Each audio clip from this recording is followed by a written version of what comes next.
સુરત શહેરમાં હજારોની સંખ્યામાં પેસેન્જર રિક્ષાઓ દોડે છે.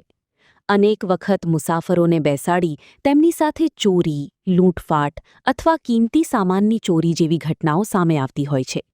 આવા ગુનાઓને રોકવા માટે લસકાણા પોલીસે નવી પહેલ હાથ ધરી છે.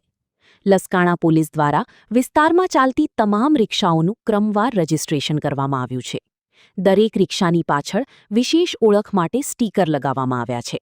સાથે જ તમામ રિક્ષાચાલકોના મોબાઈલ નંબર એકત્રિત કરીને પોલીસ અને રિક્ષાચાલકોનું સંયુક્ત વોટ્સએપ ગ્રુપ પણ બનાવવામાં આવ્યું છે. આ ગ્રુપના માધ્યમથી વિસ્તારમાં કોઈ શંકાસ્પદ અથવા બહારની રિક્ષા જોવા મળે તો તેનો ફોટોગ્રાફ તરત જ ગ્રુપમાં શેર કરવામાં આવે છે, જેથી પોલીસ ઝડપી કાર્યવાહી કરી શકે.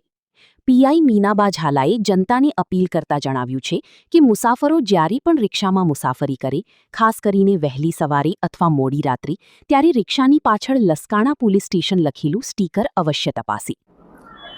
સુરત શહેરમાં જે બનાવો બને છે કે જે રિક્ષાઓમાં પેસેન્જર તરીકે લોકોને બેસાડે છે અને ત્યારબાદ લૂંટ અને ચોરીના બનાવો બને છે તે અટકાવવા માટે લસકાણા પોલીસ સ્ટેશન વિસ્તારમાં જે રિક્ષા ચાલકો જે છે રિક્ષા ચલાવે છે એ તમામને બોલાવીને તમામ રિક્ષાઓનું એક રજિસ્ટ્રેશન કરાવેલું છે ને એની ઉપર એક લસકાણા પોલીસ સ્ટેશનના સ્ટીકર લગાવેલા છે જેમાં નંબરિંગ કરેલા છે.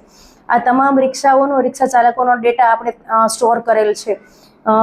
આ કરવા પાછળનું કારણ એક એવું છે કે જે આ બનતા બનાવો અટકે અને આ તમામ રિક્ષા ચાલકોનું અને રિક્ષાઓનું એક ગ્રુપ બનાવેલું, વોટ્સએપ ગ્રુપ પણ બનાવેલું છે કે આવા બનાવો તમને પણ એવું લાગે કોઈ શંકાસ્પદ રિક્ષા જે છે એ વિસ્તારમાં આવે છે તો તરત પોલીસ સ્ટેશન જાણ કરવું. અને ઉપરાંત એક પેસેન્જરોને પણ એક એવી અપીલ છે કે જે સ્ટીકરવાળી રિક્ષા છે એ વેરીફાઈડ થયેલી છે, પોલીસ સ્ટેશન રજીસ્ટર્ડ થયેલી છે, તમે તમારા માટે સલામત સવારી છે એટલે આમાં બેસવાનો આગ્રહ રાખો. અને છતાં પણ કંઈ હોય તો દરેક રિક્ષામાં બેસી વખતે એનો એક ફોટો પણ પાડી લેવો રજીસ્ટ્રેશનનો, એટલે એક સલામત સવારી લોકોને મળી રહે અને આ ગુનાઓ બનતા અટકે.